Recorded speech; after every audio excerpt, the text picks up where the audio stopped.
Queridas y queridos amigos, nuevamente estamos en Retos Femeninos en el programa de la justicia cotidiana. Soy Claudia de Buen y me da muchísimo gusto estar de nuevo con ustedes.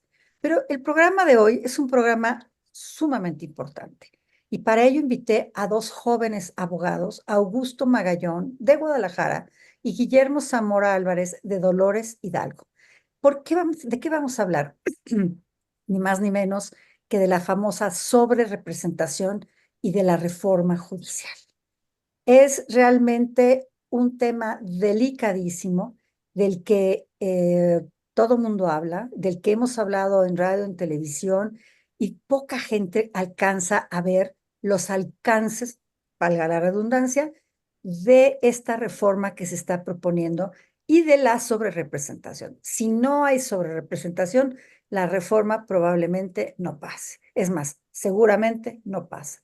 Pero si hay una sobrerepresentación y Morena y sus aliados llegan a tener la mayoría calificada, entonces nos podemos olvidar prácticamente de la independencia y de la autonomía del Poder Judicial y de otras muchas reformas que el presidente mandó el 5 de febrero al Congreso de la Unión, pero las más importantes son estas y desde luego una tercera que no vamos a tocar hoy porque no nos va a dar tiempo, pero es la desaparición de las instituciones.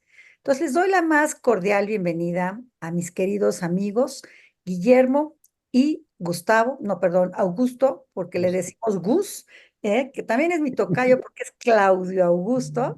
Entonces, querido Gus y querido Guillermo, bienvenidos. Este es su programa. Voy a hablar un momentito, nada más, muy poquito de su currículum, porque tienen un currículum extenso, sin embargo, a su corta edad ya tienen un buen currículum, pero lo que más me interesa es que son cuates jóvenes, bien prendidos y bien enterados de lo que está pasando y no podemos dejar la oportunidad de conocer su punto de vista sobre este muy importante tema. Guillermo Zamora cursó tanto la carrera de comunicación, de ciencias de la comunicación, como de derecho, y tiene una maestría de derecho constitucional y amparo. Tiene un montón de cursos, no se los voy a leer porque vamos a perder el tiempo que yo quiero utilizar en comentar el tema.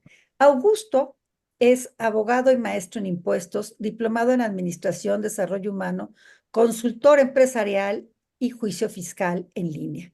Ha sido servidor público en el Ayuntamiento de Guadalajara en jurídico de la Coordinación General de Desarrollo Económico y actualmente tiene una consultoría. Ambos son muy brillantes, muy enterados y vamos a empezar contigo, Gus. ¿Qué es la sobrerepresentación de la que tanto hablamos todos? ¿Podrías darnos un enfoque general en palabras fáciles porque este programa está dirigido a todo público, no nada Claro, más claro que abogados? sí. Muy buenas tardes, Claudia. Bueno, ¿qué es la sobrerepresentación, no? La palabra en boga, yo creo que en todas partes, y yo creo que mucha gente, pues, ¿qué es, no? Pues bueno, simple y sencillamente la sobrerepresentación, como su nombre lo dice, es sobrerepresentarnos. A la pasada jornada electoral tuvimos que Morena y sus aliados sacaron un 54%, de lo cual eso se tiene que demostrar en el Congreso. Ese 54% de votos tendrían que verse en el Congreso. Sin embargo, como hay dos principios de votación por uninominal o plurinominal, pues la Constitución prevé una representación hasta el 8%. O sea que de ese 54%, la Constitución autoriza y faculta que puedan tener, sumados los dos principios, un 8% adicional. Eso básicamente es lo que es la sobrerepresentación. Voy a leer un artículo, el 54 de la Así Constitución, que dice la elección de 200 diputados según el principio de representación proporcional, es decir, no del voto directo, sino esta es Ujú. otra forma de ganar espacios, y sistema de asignación por listas regionales se sujetará a las siguientes bases. Hay varias fracciones. La quinta es la que está en boga y la de la que todo el mundo hablamos. Dice, en ningún caso un partido político podrá contar con un número de diputados por ambos principios a los que se refirió Gus ahorita, que representen un porcentaje del total de la Cámara que exceda en 8 puntos a su porcentaje de votación nacional emitida. Esta base no se aplicará al partido político que por sus triunfos en distritos uninominales obtenga un porcentaje de curules del total de la Cámara superior a la suma del porcentaje de su votación nacional emitida más el 8%. Entonces, a ver, mi querido Guillermo, háblanos un poco, ¿qué es lo que regula la sobrerepresentación? Tenemos este artículo que al parecer es súper claro, pero habla de partidos. Y cuando este artículo se creó, muchos ya lo sabemos, no había coaliciones. Hoy hay coaliciones y por eso no se habla de partidos y coaliciones. ¿Por qué no se hizo la reforma? Porque no tuvieron el cuidado de hacer la reforma y adecuarla. Pero entonces, No lo Guillermo, armonizaron, ¿no? Yo diría no la yo. armonizaron, exactamente, no lo armonizaron. Pero se hizo la ley y se habló de coaliciones, se permitieron las coaliciones y no se armonizó esto. Entonces, Guillermo, avance. Bueno, antes que nada, hola Claudia, muchas gracias por la invitación y saludo a todo el auditorio que nos está escuchando. Bueno, en cuanto a este tema, tienes la razón. Efectivamente, cuando se hace esta reforma, realmente no se preveía la coalición. ¿Por qué? Porque estamos hablando de 1996. Fue cuando realmente, históricamente en México, nace la democracia con la transición en el 2000 de Fox al poder. Porque si recordamos, desde la creación del PRI, inclusive desde la revolución, pues siempre hemos contado con un partido hegemónico. En este caso, cuando se crea el artículo constitucional, es con la intención, pues, de que los partidos minoría, que en este caso, pues, eran el PRD, que empezó a tomar poder desde el 88 con Cárdenas, que le robaron la elección, y no se diga con el PAN, que ya a finales de siglo, bueno, pues ya estaba tomando mucha fuerza con lo que era Vicente Fox, con el famoso de las botas y el hoy y hoy. Entonces, ahí es cuando se empieza a hablar de coaliciones, porque se empiezan a crear también partidos pequeños. En este caso también empiezan a nacer partidos como el Verde Ecologista y un sinfín de partidos que han pasado, como el Convergencia, que ahora ya es el MC.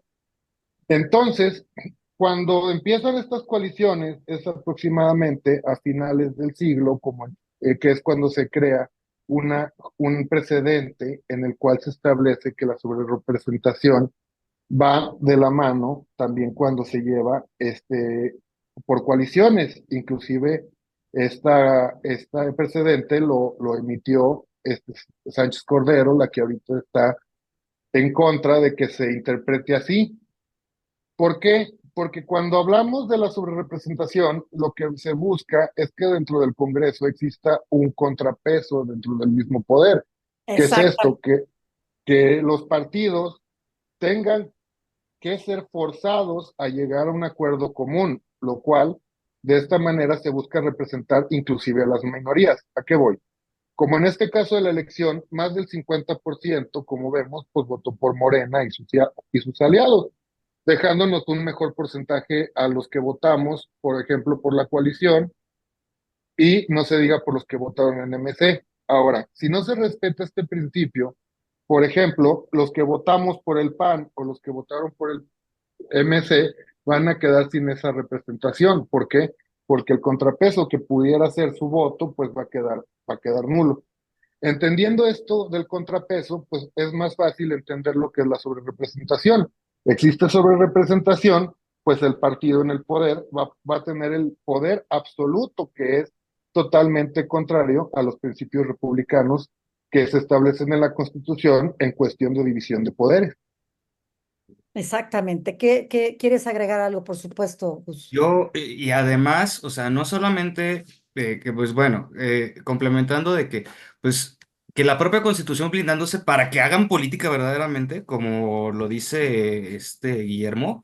O sea, eso es hacer política, buscar a las minorías, crear los consensos. La Constitución se está blindando a sí misma. Pero si en este momento lo que quiere hacer Morena de su 54%, mandarlo a un 74%, 75%, no recuerdo bien exactamente el número, un 34, punto pero más, eso un te punto lo creo. menos, deja completamente en estado de indefensión a la minoría para poder iniciar una acción de inconstitucionalidad ante una ley que violente la propia Carta Magna. Eso es gravísimo, Claudia. O sea, eso no lo podemos dejar de vista. Y por eso el espíritu del legislador en esta reforma fue que se hiciera política y que no se pisoteara la mayoría a la minoría. Exacto. ¿Cuál es la intención? Que no haya un partido que domine, en este caso una coalición que domine. Pero fíjense, también hay un tema muy delicado, que se prestaron candidatos de Morena al Verde, candidatos Mm, fuertes, y de Morena al PT, al Partido del Trabajo. así ¿Con qué es. intención? Para que la gente votara por ellos, pero son de Morena. No, no Exactamente. son, o sea, yo, si yo fuera partido, yo podría poner a quien me dé la gana de candidato, siempre y cuando acepte, pero no Ujú, tiene que ser afiliado a mi partido. Y eso ujú. pasó. No están afiliados ni al Verde, uno, ni al PT, los otros. 16 de Morena al Verde, y si no me equivoco, 6 o 7 al PT. ¿Qué quiere decir? Que estos deben de tomarse como si fueran de Morena, porque Exactamente, la militancia efectiva. esa es la militancia efectiva. Y entonces ahí cambiaría la cosa. O sea, son muchas, muchas argucias, yo les llamo trampas, pero son muchas argucias para poder tener esta representación excesiva que les da el control absoluto del poder legislativo y por lo tanto, y eso va a ser ahorita en un momento, vamos a entrar a la mitad del programa, por lo tanto, hacer las reformas que quieran, como la de quitarle toda la fuerza al Poder Judicial. Pero bueno, entonces, mi pregunta, Gus, ¿existen medios de defensa para atacar la sobrerepresentación? ¿La ley prevé medios de defensa? ¿Qué opinas? Eh, Básicamente estamos a expensas ahorita del Tribunal Electoral, porque más o menos estamos viendo que el INE está montado en su macho de que el 8%. Entonces, el Tribunal Electoral tiene que utilizar la interpretación de la norma constitucional conforme el espíritu legislativo y aplicarla, además de la militancia efectiva, de eso de que se están prestando, como lo decías, o sea, no tienen por qué andarse prestando y nuestro medio de defensa es esa, las impugnaciones, ¿sí? Y que a criterio de las salas regionales y del pleno, pues te terminen resolviendo a favor del espíritu del legislador. Porque si me permites, pues decir poquito cuál es A ver, mientras buscas, yo quiero decirle algo al público. sí, Quien define los porcentajes es el INE, claro. pero el INE, su resolución se puede impugnar y se va a la sala superior, porque estamos Exactamente. hablando del tema federal, se va a la sala superior y ahí es donde se va a resolver. Y esa resolución, la de la sala superior del Tribunal Federal Electoral, esa sí no tiene medio de Es impugnación. inatacable. Ahora sí, entonces va lo que ya estabas buscando. Entonces, o sea, el espíritu de la norma que nos dice aquí el legislador cuando hace esta reforma, nos habla claramente y medular de que, pues, o sea, perdón, se me fue. No importa. Pero no, nos está hablando básicamente de lo que hemos estado diciendo, ¿no? Que a raíz de todas las reformas políticas se ha buscado, antes se llamaba cláusula de gobernabilidad, pero era para favorecer a las mayorías, que ahora este espíritu en esta reforma del 1996 trata, esto es la medular, trata de decir, ¿sabes qué? No, siempre no. Vamos a blindarnos, vamos a protegernos. Y eso, a ese espíritu del legislativo, a esa exposición de motivos, que es un documento abierto a toda la ciudadanía en Internet, puede revisar y ver que la Constitución se blinda a sí misma. Entonces, sí, puede pasar por las salas regionales y llegar hasta el pleno de la sala superior, las impugnaciones, y sería nuestro medio de defensa. Ahí ya después, si la sala de defensa, coloquialmente en derecho se dice, nos dan palo, pues bueno, no tendremos nada que hacer, ¿verdad? Pero apelando que los magistrados tengan que hacer bien su chamba. Yo creo que sí lo van a hacer porque pues son totalmente doctos en derecho, juristas, y que tienen que abocarse a eso. Ahora, también la interpretación que dio Olga Sánchez Cordero, el presidente y la propia Olga Sánchez Cordero no pueden desconocer esta exposición de motivos y esta norma, porque el presidente impugnó y pidió que se resolviera esta controversia desde 1998.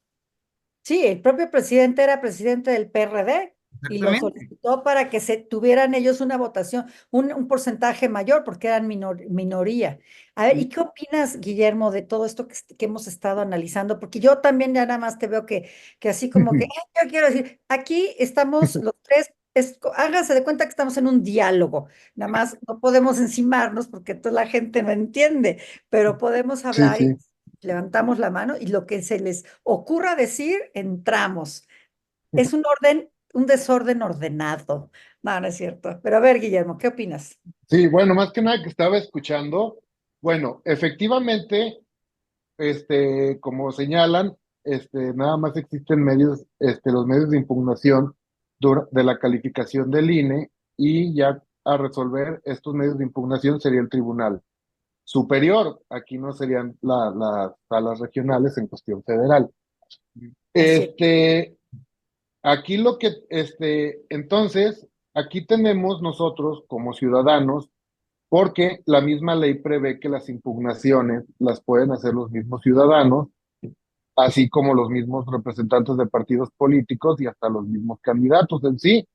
Todos tenemos la oportunidad. Entonces, bueno, aquí quiero aprovechar para hacer un pequeño comercial, y más que nada un comercial, pues también una especie de estrategia, el poder, a todos los que nos ven, invitarlos a que en el momento en el que se puedan meter estas impugnaciones, pues meterlas en masa para que de esta manera, jurídicamente y socialmente implícito, podamos nosotros, señalarle al tribunal que va a resolver que efectivamente estamos en desacuerdo. ¿Por qué? Pues porque esa es la intención que nosotros tenemos, que no exista esa sobrerepresentación, porque lo que nosotros como ciudadanos necesitamos hacer, pues es, una, estar bien informados, y segundo, defender lo que ya nos hemos ganado a través de los años, porque pues realmente este sistema, tanto electoral que tenemos como de cuestión de derechos humanos y judicial, es relativamente nuevo. Estamos hablando que lo electoral empezó en el 94 con la creación del IFE, y la cuestión de un derecho garantista constitucional en la cual representa controles totalmente del Estado y nos dota de libertades a los ciudadanos, pues es reciente, desde el 2011. Entonces, por eso mismo es importante también hacer caso, pues, a lo que nos señalan las mismas jurisprudencias. En este caso, efectivamente, cuando se creó la reforma constitucional en el 96, pues la idea era que no existiera una mayoría para defender a las minorías.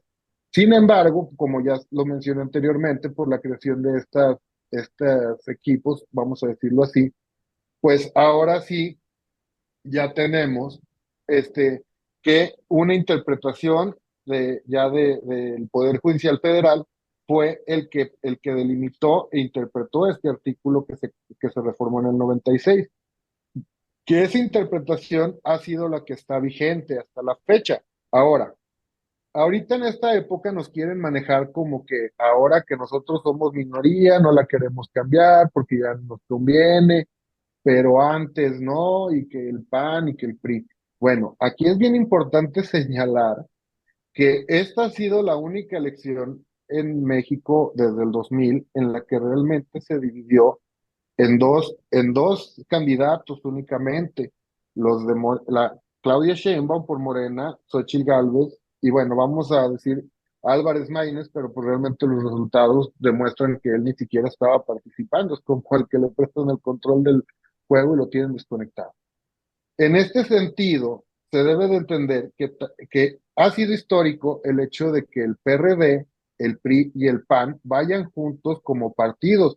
¿Por qué? Porque desde el 2000 que el PAN subió al poder, y no se diga con Calderón, pues siempre estuvo en contra el PRI, el PRD y todos los demás partidos, y eso fue lo que tampoco evitó que se hicieran diversas reformas, pero sin embargo reformas que apoyan ahora sí que a los de pie, sí se pudieron llevar a cabo. Ahora, ¿esto quiere decir que ellos hicieron bien su chamba? No del todo. ¿Por qué? Porque faltaron muchas reformas que ahorita son necesarias y que es lo que nos está trayendo los problemas. Y no solamente las reformas, sino la aplicación a las nuevas leyes que se han creado.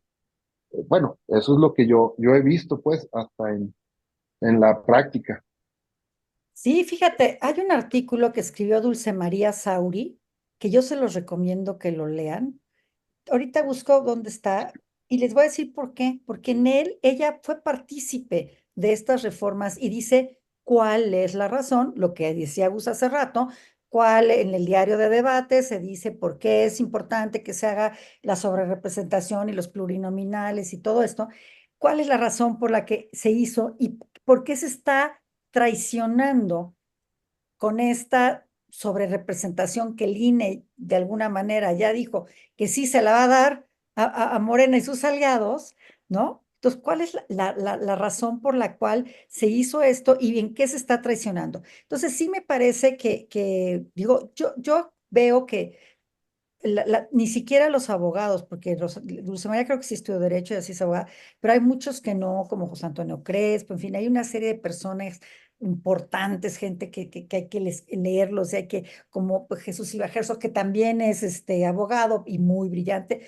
pero todos ellos hablan de esta trampa, de estas argucias. Y sí me gustaría, querido Gus, que le digas a la gente en qué les afecta a los ciudadanos de a pie, digamos, como lo que dijo Guillermo ahorita, al ciudadano de a pie, ¿por qué sí le afecta esta sobrerepresentación y cuáles son los riesgos? Y ahorita los tres vamos a hablar de los riesgos, pero y si podemos, y si nos va a dar tiempo seguramente, entramos al tema de la reforma judicial que pretenden hacer, pero para lo cual necesitan la sobrerepresentación.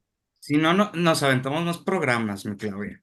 Nos Es, aventamos los que haga falta, ¿cómo de que no? mira, primero que sí quiero abundar en el tema, o sea, a mí se me hace completamente patético, disculpa la expresión porque es lo que es, que por ejemplo Morena, pues bueno, quieran representarnos el INE, ya técnicamente lo está cantando de que así lo va a hacer, y el 45% que votamos por PAN, que votamos por PRI, que votamos por PRD o que votamos por MC, ¿dónde estamos? ¿Dónde nos van a mandar a un 25%? ¿Nos van a reducir? ¿Dejamos de existir? Eso es muy grave, ¿no? Ahora, otra cosa que se me hace muy grave, que hoy es la tercera vez que veo a Luis Alcalde, en vez de estarse preocupando por seguridad pública o preocupándose por toda la gobernación interior del país, que ese es su trabajo, la está jugando de Manuel Barlet. Porque además no es su facultad estarse metiendo a estar repartiendo plurinominales. Y eso es completamente violatorio a todo nuestro Estado de Derecho. Y que ella misma ahí dijo que habló del Estado de Derecho, ¿no? O sea, yo sí le haría un llamado a la señora que se dedique, porque hasta el 30 de septiembre, si es que Dios se lo permite, va a ser secretaria de Gobernación. Entonces, que se dedique a su trabajo, primeramente.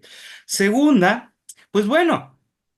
Eh, ¿Qué nos afecta la sobrerepresentación? Pues bueno, básicamente que cualquier norma constitucional pase como aplanadora sin importar si nos afecta a ti, a mí y hasta el mismo que votó por Morena. O sea, esta lucha la estamos buscando, la estamos haciendo. ¿Para qué? Para luchar por todos, por estos 130 millones de mexicanos que estamos aquí, para que nuestra seguridad jurídica siga existiendo.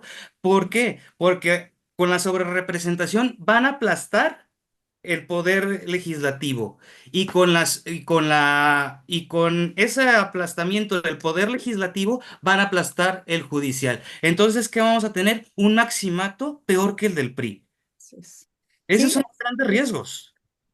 terrible, es gravísimo, porque ¿para qué hay tres poderes? Exactamente. Montesquieu se está retorciendo en su tumba de estar viendo esto.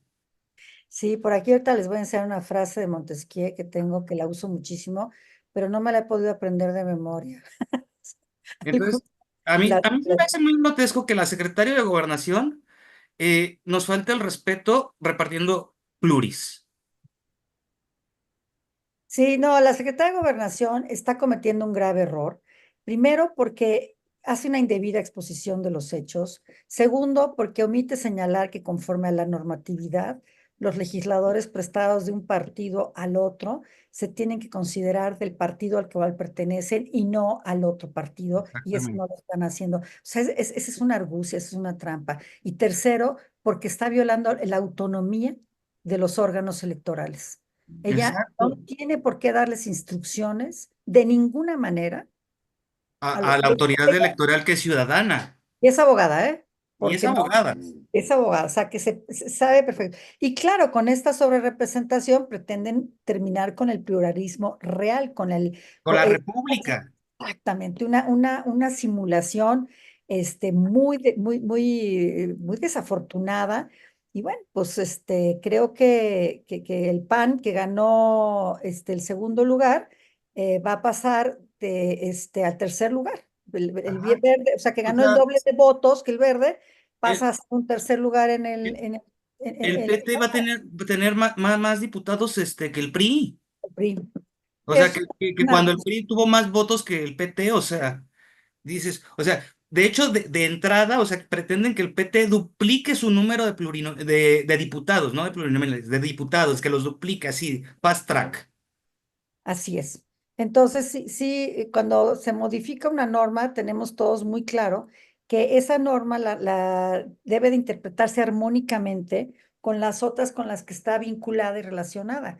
Y aquí Claro. la están aislando a la Constitución, la que les leí hace rato, el artículo, perdón, 54 fracción quinta, Quinta. están Ah, aislado y lo están interpretando sin armonizar con las demás normas y ojo, con literalmente. las convenciones internacionales Exactamente. también están pasándoselas por el arco del triunfo. No sé si eso es una mala expresión, pero se oye bonito. Pues yo creo que es lo que es, ¿no? Y podríamos decir hasta más cosas, pero bueno, para no sonar tan soez, pues lo dejamos en el arco del triunfo. Ahora, fíjate, están haciéndolo de una manera tan mentirosa. Eso, insisto, o sea, Luis Alcalde, ahorita leyéndolo literalmente y diciendo, nunca, casi, casi, nunca se quejaron cuando era PRI, PAN. Guillermo lo acaba de decir. Antes. O sea, por ejemplo, a Felipe Calderón o a Vicente Fox, el PRI no dejaba, ni el PRD, no los dejaba gobernar vía legislativo. Las reformas no salían. O sea, pero aquí tramposamente quieren decirle a la gente como si toda la vida, desde el 2000, existiera una coalición PRI-PAN-PRD y que hubieran tenido de la sobrerepresentación ellos, y no es cierto. Era el PAN solito, el PRI con el verde. Bueno, el verde siempre ha estado de rémora del Sí, que más ese brinca. el PRI con el verde, el PRD con los demás, y no dejaban gobernar. Lo pude ver por primera vez que se hizo consenso político con el Pacto por México y que entró el PAN a pesar de ser derrotado y no se puso en una forma mezquina. Puso sus votos para sacar reformas que hoy, por ejemplo, pues tenemos internet accesible y barato. Así es. Sí, no, bueno, y también el PRI no estuvo muy contento al principio, pero al final fue creando estas instituciones de las Claro. que ahora se quieren deshacer, ¿no? porque Ujú. esas instituciones pues nos dan, digamos, son autónomas y nos dan certeza y exigen al gobierno que pues, rinda cuentas, que sea transparente, que el INE no, que digamos que las elecciones sean llevadas a través de un organismo autónomo. Y eso se va a acabar, señores y señoras. Eso se va a acabar. Los va a manejar gobernación. Ustedes imagínense a la iglesia en manos de Lutero, así decían, ¿no? Oiga, bueno, y vamos a entrar en otro tema, si me lo permiten, que es la reforma judicial. ¿En qué incide, Guillermo, esta, digamos, reforma, pero esta interpretación sobre cómo van a quedar las cámaras compuestas en lo que viene? O sea, ok, dicen, bueno, sí, ya tiene casi la mayoría calificada y es muy fácil que un par de diputados o senadores, y en su momento senadores, se pasen al otro lado. Claro, diputados quedarían con más y senadores Ujú. estarían dos, pero bueno, es fácil que logren Que seducir, se ¿no? vayan de compras. Sí, es fácil que se lo vayan de compras. Sí, efectivamente.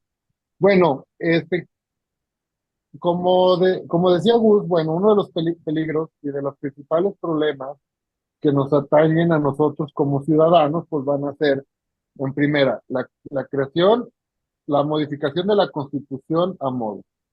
Y la segunda, en segundo plano, pues la creación de leyes federales que atenten contra las libertades de los ciudadanos, ¿sí? Ahora, para pasar al segundo, lo primero, pues es quitar todos los contrapesos que tenga el poder. ¿A qué me refiero? El primer contrapeso que se está quitando, por ejemplo, el poder ejecutivo, es el poder legislativo con esta sobrerepresentación que está haciendo. Al quitarse este contrapeso, ahora todas las reformas que quiere el legislativo para poder hacer, perdón, el ejecutivo para poder hacer sus cosas, pues van a pasar sin que haya problema. Estos ejemplos los hemos visto con diversas reformas a leyes generales que realmente nos han afectado, como cuál, la de la suspensión en los amparos. Esa fue muy importante que no pasara esa reforma. ¿Por qué? Porque la suspensión en términos generales ayuda inclusive a las personas que no tienen conocimiento de estas leyes, ni siquiera cómo las va a afectar, aunque sí las afecta. En este estricto sentido, eso únicamente fue una prueba de lo que ellos nos quieren hacer.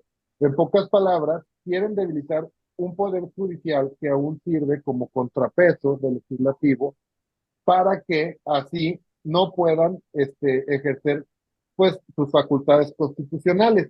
Ahora, con esta reforma del Poder Judicial, lo que se pretende hacer pues es borrar de plano el Poder Judicial de la Federación y ahora sí que poner uno a modo. ¿De qué manera? Bueno, con la intención de escoger jueces que realmente, analizando la propuesta constitucional, pues es inviable en todos lados que lo veamos por la cantidad inmensa de jueces y magistrados que se pretenden que se Esa elijan. locura, 7,000 y pico, ¿no?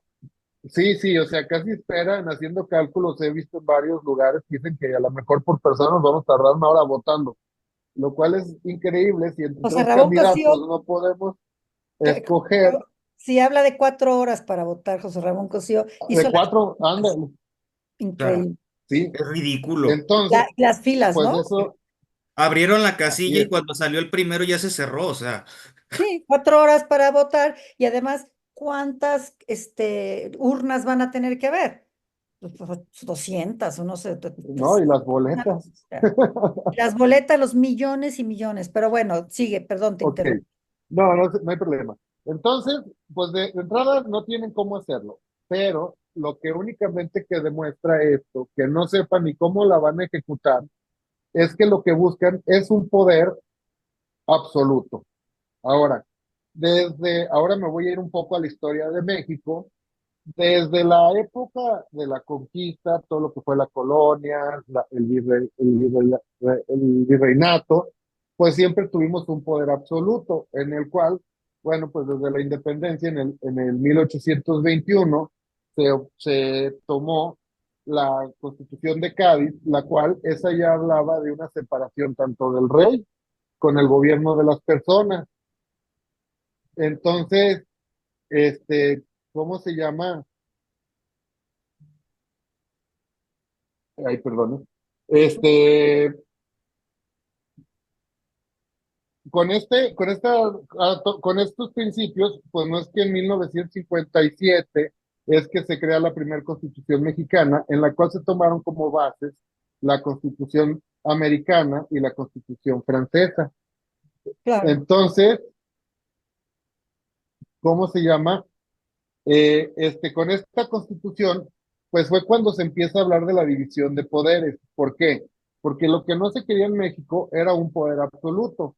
El problema de esta reforma, de esta constitución de 1857, es que realmente nunca se aplicó como se debió. Por eso tuvimos el problema de Porfirio Díaz, que duró duró 30 años en el poder, que fue cuando nace la constitución de 1917, que realmente esa constitución no es una constitución nueva, únicamente es una reforma de 1857. Ahora, la constitución que tenemos efectivamente es muy vieja, pero a lo largo de los años se han hecho reformas para que el espíritu revolucionario que creó esa constitución, que lo que quería era que en los partidos hubiera democracia en México y existiera alternancia de poder y no se concentrara en una misma persona. Eso es el espíritu revolucionario. Eso lo vimos con Villa, con Zapata, con todos los héroes nacionales. Sin embargo, toda esta constitución a lo largo de los años, pues se fue modificando y se fue creando de manera en la que se pudiera tener un poder absoluto. En este caso estamos hablando de que primero empezó con el maximato de Calles, que terminó con Cárdenas, y de Cárdenas hasta Fox existió la famosa época del presidencialismo conocido en México, que a pesar de que existían partidos como el PRM, el Gallito Rojo, que, uy, de esos me tocó verlos de niño, El comunista, ¿no? ellos, También estaba. sí, esos partidos, pues realmente no tenían fuerza. ¿Por qué? Porque hacían lo mismo, eran los mismos candidatos, y recordar las elecciones de los 60, 70 y 80, pues realmente nada más siempre existía un candidato. Por eso nos imponían presidentes, como lo hizo Díaz Ordaz con el que siguió Echeverría, y así sucesivamente. Con base a esto, lo que siempre se ha buscado es que exista esta división de poderes efectiva, misma que se logró pues a partir de la separación del poder legislativo del ejecutivo, que fue como lo vemos a partir del 2000, en donde se tenía que llegar a consensos, como lo fue el Pacto por México, en la que se crearon tantas reformas como comenta Augusto. También tenemos que nosotros, eh, los derechos humanos, que es algo importante y es lo que nos da garantías de libertades, y no a nosotros, sino que más bien representa, este, ¿cómo se dice? No, controles al poder. ¿A qué me refiero? Los derechos humanos se pueden decir que son los derechos de toda persona que tenemos inherido, desde que nacemos hasta que morimos. es más, Como desde que por te ejemplo, conciben, desde que estás así concebido, es, tienes derecho a la derechos. vida, Sí. así es, derecho a la vida, derecho a A vivir heredar, bien, a la salud, a heredar, etcétera, etcétera, etcétera, a tener propiedades, todo eso. a recibir alimentación, en fin, sí, a Así es. educación, todo. Entonces, México, en agarrar esos derechos, pues ha tenido un paso muy lento. ¿Por qué? Porque a pesar de que en México los derechos humanos se reconocen desde la creación de la Constitución, que nosotros lo teníamos como garantías individuales, y que de hecho nuestra Constitución sirvió de inspiración, bueno, sirvió también para la creación de las cuestiones de derechos humanos en la ONU, porque era una constitución garantista cuando esta nació, la de De vanguardia. 1917. Sí, pero el problema es que era creada únicamente para México, era especialmente enfocada en los problemas de México. Y con las diferentes reformas, no debemos olvidar que la Constitución estaba al mismo nivel que las leyes federales. Por tal motivo, si un código nacional se contradecía, un código penal se contradecía a la Constitución, pero el código penal era federal, pues como tenían el mismo rango, pues no se podía hacer nada y ya vas para el voto. Entonces, en México, a pesar de que la Corte Interamericana se había creado desde muchos años atrás, desde los 60 y principios de los 80, no es que México hasta el 89 reconoce a la La- Corte Interamericana de Derechos. En Y ahí el 90, vale la pena decir que es una de las pocas acciones que podríamos tener en un momento dado, recurrir a la Corte Interamericana de los Derechos Humanos si se viola la Constitución flagrantemente como lo vemos que va a suceder. O sea, no podemos recurrir a ninguna autoridad nacional, sino a autoridades, a entidades internacionales de las que formamos parte, porque ahí es lo que a la gente le interesa, ¿no? Saber, bueno, ¿y qué sucede si la sobrerepresentación va y, pues, tú dijiste hace rato algo muy importante y me gustaría que dieran sus correos electrónicos o la forma en la que la gente pueda pedirles información sobre cómo presentar digamos, demandas en contra de esto, de la sobrerepresentación. Y creo que por ahí esta es la parte, digamos, práctica del tema, que necesitamos que la gente sepa cómo, qué hacer en estos casos, porque sí podemos como ciudadanos, recurrir, ¿o no? Sí, pues está así es. Bueno, de hecho es a lo que iba. Con esta entrada a la Corte Interamericana, ahora sí nosotros como ciudadanos pudiéramos recurrir a ella.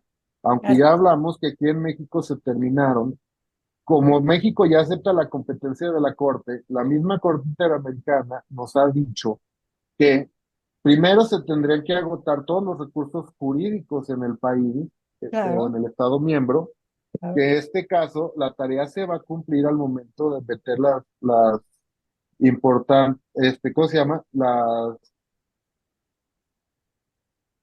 Se va a meter las impugnaciones. Una vez que se resuelvan las impugnaciones, como ya no existe medio de impugnación posterior, entonces ahí, ahora sí nosotros podríamos acceder a los recursos internacionales.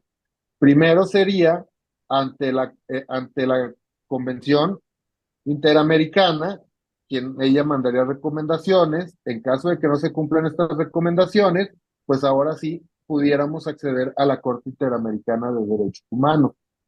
Pero, ¿cuál es el problema? Que estos organismos internacionales tardan muchos años en resolver. O sea, inclusive la misma Corte señala que Es, tarda hasta 10 años en resolver, salvo cuando sean cosas ya para que, entonces que tenemos la importen dictadura. peligro. ahí el tema es que cuando se resuelve queda para el histórico, ¿no? Y probablemente para un tema de, pues, un juicio de Yo rescataría eso. Yo creo que sus decisiones o sus sentencias son más históricas que perfeccionables al derecho. Exactamente, estoy de acuerdo contigo. Pero bueno, es muy importante todo esto que has dicho, Guillermo, porque nos da entrada y tenemos unos minutos todavía para hablar un poco de esto que pretenden hacer. Yo hace rato les decía que Montesquieu tenía una frase que la han modificado y dice, le ponen, le quitan, pero dice, para que no se pueda abusar del poder, es preciso que el poder detenga el poder. No hay de otra. Exactamente. Es decir, si hubiera entre los tres poderes uno que tuviera más prevalencia sobre los otros dos, y lo hay, que es el presidencialismo normalmente, este poder va a tratar de aplastar a los otros dos y dominarlos, es decir, controlarlos. Justamente es lo que está haciendo el presidente López Obrador, Es- tratar de controlarlos, aunque él ya se va, ya va de salida, pero quiere dejar el piso parejo, o sea, no parejo, pero disparejo, para que él pueda incluso continuar, pues, trabajando desde su rancho, ¿no? Quiere ser Calles 2.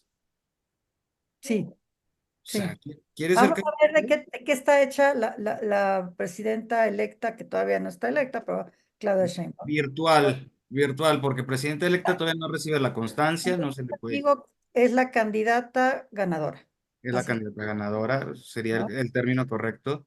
O sea, yo creo que en este sentido, o sea, eh, eh, mm, o sea, regreso a mis clases de Constitucional 2 así, con maestros, y decía, el sistema de pesos y contrapesos, y ahorita está valiendo, o sea, todo lo que me enseñaron en la carrera de Derecho, estoy viéndolo por desaparecer ante mis ojos. Es muy peligroso a nuestros queridos amigos que están viéndonos o escuchando. Es muy peligroso porque entonces va a quedar en manos de una sola persona o de un grupo muy pequeño de personas todas las decisiones fundamentales cuando en un país de más de 120 millones de habitantes, no sé cuántos somos ya, pero más de 120 millones, no podemos pensar que un grupo minoritario puedan tomar todas las decisiones, aunque se haya votado por ellos. Yo obviamente no voté por ellos, ya lo he dicho muchas veces, Ni yo. pero sí, ya tampoco las tres lo dijimos en un momento dado, pero, y no importa, yo respeto como, pues, si no se demuestra que hubo fraude, que yo creo que sí, pero bueno, si no se demuestra, pues hay que respetar lo que se determinó. Y finalmente, no podemos dejar en manos de una persona que realmente sí es fanático y que tiene mucho coraje en contra del Poder Judicial porque no atendió a lo que él solicitaba, porque era inconstitucional, no por otra cosa. Y bueno, fíjense nada más, vamos a tocar unos temitas en estos 5 minutitos que nos quedan. ¿Qué es la reforma del Poder Judicial? Bueno, primero quieren desaparecer el Consejo de la Judicatura General, o sea, el de la Suprema Corte, que me parece y sustituirlo por otros dos Por órganos. por un tribunal de disciplina, ¿no? Para que Es se escuche como muy más fascista. rimbombante. No, es fascista completamente, ¿no? Ajá, o sea, Y el digo, otro, cuando el Consejo de la Judicatura es el órgano disciplinario del Poder Judicial.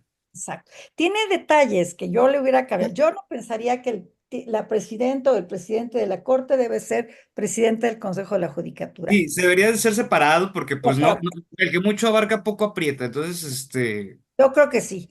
Pero la entonces, Judicatura es el órgano que más poder tiene ahorita, porque es el que determina quiénes entran, quiénes salen, quiénes los pasan de un lado a otro, en fin. Ese se separa en dos áreas y queda un tribunal de disciplina judicial que puede quitar y poner a los ministros, magistrados y jueces libremente. Y eso es muy peligroso, claro. ¿no? Y se le da Bueno, demasiado poder. Y ya mencionábamos bueno, lo de votar a los jueces también.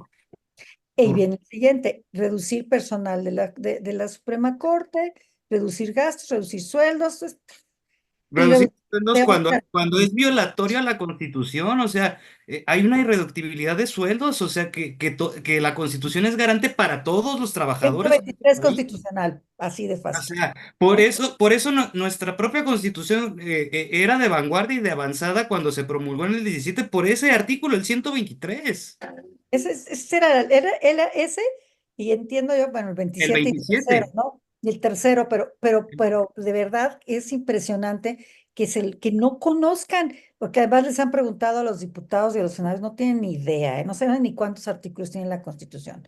Pero también que pretenden desaparecer las salas para actuar en pleno. Y ahí que todos van a ser todólogos. O sea, Ajá. estamos hablando de las decisiones más importantes del Poder Judicial. Y Cuando ya todo, escaló hasta ese nivel. sí, ya cuando estás bueno, si me cuando llegas, permiten, sí, claro, por favor, Guillermo. Nada más tenemos unos bueno, minutitos, nada más. sí, bueno, rápido, para nada más enlistarles, y de ahí les doy rápido, bueno, las intenciones, ahora sí de la reforma. Ellos la resumen en cuatro objetivos, en pocas palabras, que sería, como dicen, la nueva integración de la Suprema Corte de Justicia, con lo cual, según ellos, pretenden que ésta trabaje con eficiencia, austeridad y la transparencia, y exista transparencia. Bueno, estamos hablando del gobierno menos transparente de la historia, pero eso es lo que pregona. La segunda, pues, es la elección popular de ministros, magistrados y jueces, como lo habíamos oído, inclusive dentro de la misma proponen que dentro de los poderes locales se haga lo mismo, cuando realmente lo que se debería hacer dentro de los poderes locales es una reforma totalmente completa en la que sea más parecido a un poder judicial federal. El tercer punto que ellos manejan como objetivo de esta reforma, pues es la sustitución del Consejo de la Judicatura Federal, pues ahora sí creando dos tribunales apartes, un órgano administrativo y otro órgano disciplinario, y que supuestamente estos sean independientes. Y así también lo que buscan como cuarto objetivo, pues son crear nuevas reglas procesales, en este caso, para que sea supuestamente una justicia expedita y que exista equilibrios entre los poderes, lo cual, pues si nos damos cuenta, pues ninguna de estas se va enfocada a pensar realmente a los ciudadanos, sino que más bien, como señalábamos, pues van enfocadas a tumbar todo. Y esta información, pues es la información que nos está manejando el gobierno de qué es lo que quieren hacer y la forma de justificarlo. Ahora, en este tema, Gus, a ver, me parece que no vamos a hablar ahorita de la reforma de las, digamos, de los estados, porque nos estamos metiendo en camisa de once varas en estos 3 minutos que nos quedan. Pero sí existe una carrera judicial que siempre se ha respetado. Bueno, en muchos estados los gobernadores son los que ponen a los jueces y magistrados a modo, ¿no? Y eso, Sí, eso es claro. una práctica terrible que, Ujú. bueno, todo eso ha llevado a que haya un hartazgo de todo mundo. Pues por por otro lado, la gente se queja sobre temas que no pertenecen al Poder Judicial, sino a las fiscalías.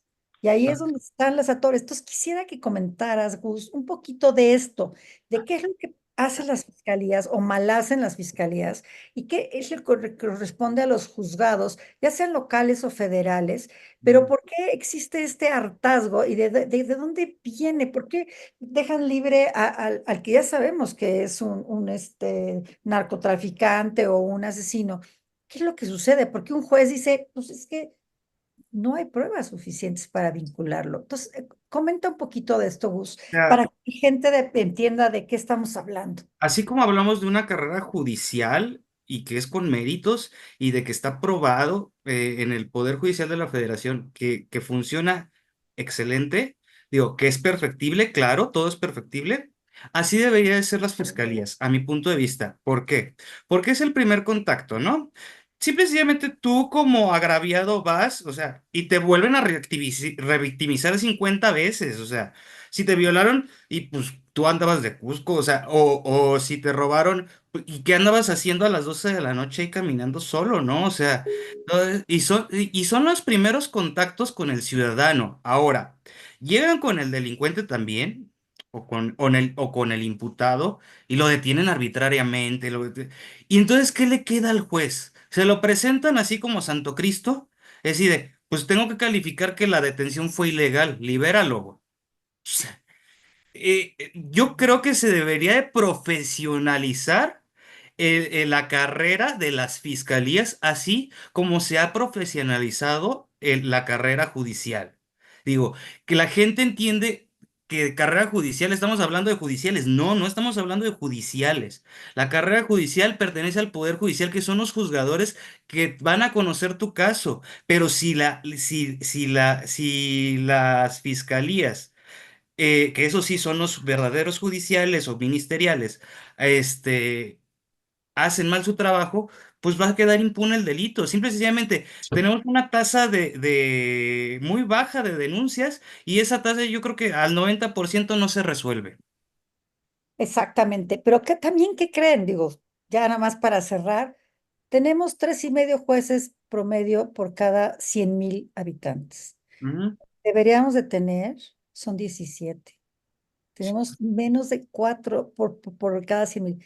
¿Qué sucede? Que hay una sobresaturación en los juzgados. Qué juez puede atender en la Ciudad de México, nada más? Yo supongo que en Guadalajara, Jalisco es lo mismo, parecido. No sé en Guanajuato, pero en la Ciudad de México les llegan 3,000 y 4,000 asuntos por año, más todo el rezago. Y no nos olvidemos de la pandemia, que estuvieron Claro. cerrados varios meses y después abrieron los lones, pero los pares y así era una Ajá. locura. Entonces, ¿y los federales cuánto tiempo estuvieron cerrados? Ya no había pandemia, seguían cerrados. ¿Se acuerdan?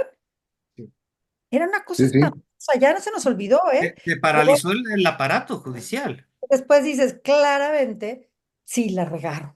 claro que la regaron y tenemos que hacer, pero esta no es la solución. La No, solución no es tumbar al poder judicial, quitar a todos los jueces. ¿Y dónde están los que tienen 20, y 25 y 30 años de carrera judicial y que han ido, los que tienen, los jóvenes que dicen, ya, tengo 40 años, como pues ya más o menos ustedes por ahí van a llegar un día de estos, 40, bueno, y ya ahora sí voy a llegar a ser juez y ahora sí voy a llegar a ser, porque estás de ujú, secretario y tal.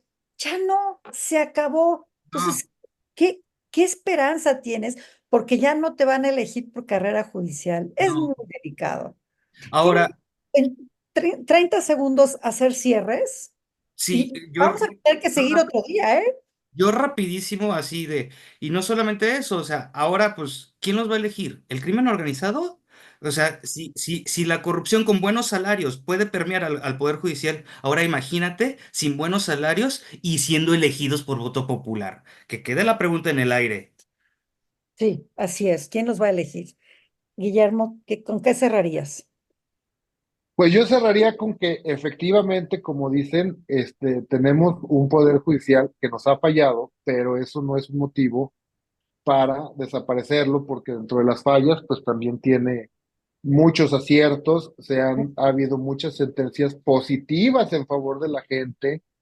La aplicación de muchas sentencias no es como se espera, se debería hacer una limpieza porque existe la corrupción, eso es innegable, pero no se debe de hacer de esa manera, porque si de por sí, ahorita que tienen muchas formas de que está la queja administrativa, la denuncia ciudadana, ya al ciudadano por medio de jurisprudencia nos dan más poder para poder denunciar este tipo de actos, pues ese tipo de acciones son las que deberíamos exigir que se cumplan en los tribunales y exigir que se cumplan. Sí, efectivamente hay pocos juzgadores, la solución es que se invierta más en el Poder Judicial a fin de que se cuente con mayor número de juzgadores, porque así como lo estamos llevando, desgraciadamente en México estamos en en una justicia de mesas. ¿A qué voy? Que casi todas las sentencias las hacen secretarios, y pues nada más las lee y casi normalmente las firma. Pocas sentencias son las que un juez realmente redacta No, no las como redacta, tal. digamos, da las No las directrices. redactan. No, pero Así bueno. es. Yo quisiera que dieran ustedes, por favor, sus, no sé si quieran correo electrónico o sus redes o alguna, para poder entrar en contacto con el público y que nos digan cómo pueden de alguna manera participar en este movimiento que yo los Ah, felicito a los dos que están llevando a cabo junto con el Sensei y otros queridos amigos, increíbles, increíbles todos. Estoy realmente muy emocionada de haberlos conocido. Y por igual. ejemplo, tenemos el 11 de agosto una manifestación en todas las ciudades, en frente de las oficinas del INE, ¿no? De las delegaciones. Sí, en las capitales de los estados, en las juntas locales del INE, googleas Junta Local Estatal, ahí te va a salir, está en la capital de tu estado, y también México, Toluca, Jalapa, Guadalajara, Monterrey, en las salas regionales del Tribunal Electoral. Eso es muy importante, porque de ello depende de que vean la presión que puede ejercer la ciudadanía, porque al final de cuentas se nos deben, ¿eh? Ellos Claro. trabajan para nosotros, para la Pagamos Así ciudadanía. impuestos. es. Esto es algo que tienen que hacer por nosotros, por nuestras garantías, y segundo, si tienen, hablaba Guillermo hace rato, y bien importante, de las demandas que se puedan presentar, alguna orientación, no vamos, digamos, igual hasta se empiezan a hacer machotes y se replican. No Sí, sé cómo puede la gente tener acceso a esta información. pues si quieren, síganos, por ejemplo, a mí en Twitter síganme, @Rotami, Rotami. Ese es mi usuario, ahí me pueden contactar, bienvenidos y pues contestar, y pues Guillermo, pues, ¿cómo te pueden tener en contacto contigo? Bueno, efectivamente, lo que se planea es hacer un machote para quien quiera, se le envía y estos mismos sean regresados para meterlos ahora sí como quien dice en lluvia de impugnaciones. El que quiera me puede consultar a mi correo electrónico que es guillermo.zamora.br, B de bueno, R de Raúl, @gmail.com. Ahí yo les puedo dar la información y también el que guste le puedo enviar personalmente el machote, o si no, también va a estar divulgándose entre varios usuarios de los que estamos en Twitter, Activismo. entre ellos, por nosotros, como dice Claudia, el sensei, y entre varios otros más que estamos ahí en el grupo, van a estar ayudándonos a proporcionar este documento y recordarle a los que nos ven, pues que de esta manera, tanto con las marchas, con el ingreso, vamos a hacer presión tanto jurídica y legal como social Social. para que les cueste más trabajo negarnos los derechos que tenemos. Que no nos Exacto. pisoteen, simple y Es sencillamente. que no nos pisoteen. ¿Y cuál es tu dirección de X o Twitter? No me la sé porque tiene muchos números, No, qué bárbaro. Bueno, pero se las mandas por ahí. Ya Oye, cambia el por subir usuario. mi ¿qué correo. pasó? Pues muchas Sí, gracias a los dos. Ha sido de verdad un honor para mí tenerlos en este programa. El El honor es programa mío. va a salir muchas pronto. gracias. Les agradezco enormemente y sobre todo estoy muy orgullosa de que gente jóvenes como ustedes tengan tanto interés en defender el Estado de Derecho, porque no podemos permitir que esto se destruya. De verdad es desesperante ver cómo hemos ido evolucionando y ganando y de repente todo se viene para abajo. Es lo que comentaba, ¿no? O sea, todo lo que me enseñaron de derecho ahorita se está desmoronando así de, Se no me desmorona. quiero ir, señor Stark. Señores y señoras, no es nada más a los del PRI, de los del PAN, los del PRD, es a todos nosotros. Aunque hayan votado por Morena, nos va a afectar. A Sí, todos nos afecta. todo se los ha puesto, nos va a afectar. Muchas gracias, muchas gracias. Ya saben que también me pueden mandar a mis redes cualquier duda, ya aparecieron en pantalla hace rato, supongo que aparecerán ahorita. Cualquier duda, cualquier tema que quieran tratar, yo estaré muy feliz de poder responderles a la mayor prontitud. Muchas gracias y hasta la vista. Hasta luego. Nos vemos. Gracias. Un placer.